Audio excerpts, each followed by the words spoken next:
राम राम. आंबोलीत जाऊन सायकलिंग करण्याचा विचार आहे. शुद्ध शाकाहारी धाबा दिसला की तिथे आहुती द्यावीच लागते. पावसाने आता हजेरी लावलीच आहे.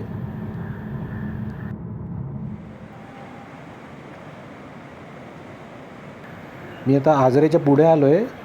ही हिरण्यकेशी नदी ओलांडली की तिथे रामतीर्थ नावाचं एक सुंदर ठिकाण आहे. ते मला स्वतःला खूपच आवडलं.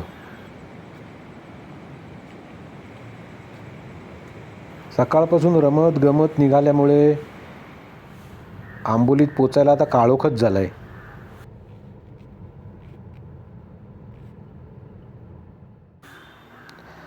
माझा मित्र अभिषेक नार्वेकर त्यांनी इथे एक सुंदर टुमदार देखणं रिसॉर्ट बांधलं आहे. आज तिथेच मुक्काम ठोकला आहे. तळ कोकणात आल्यावर उसळपाव, आंबोळी किंवा घावणे उसळ हे खायलाच लागतं.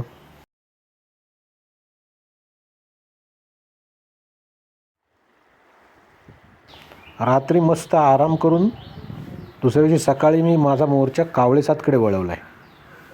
तिथे पण धुक्याचं साम्राज्यच आहे.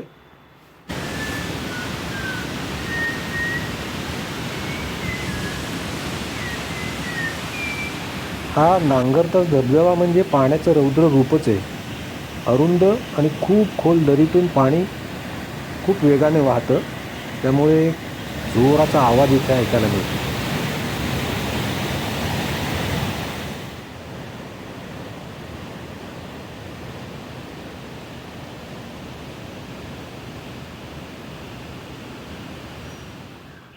आंबोलीत आलं की मरकट चेष्टा पाहायला मिळतातच आपल्याला.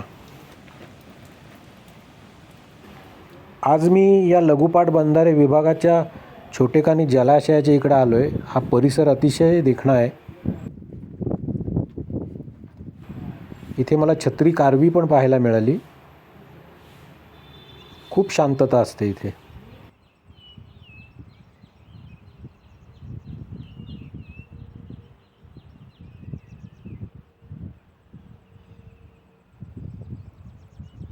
दुपारनंतर मी महादेवगडाकडे वळलो, पण पाऊस, धुकं, ढग याने सर्व आसमंत व्यापला होता.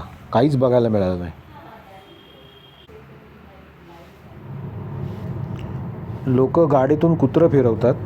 मी गाडीतून सायकल फिरवून आता घरी परततोय. धन्यवाद.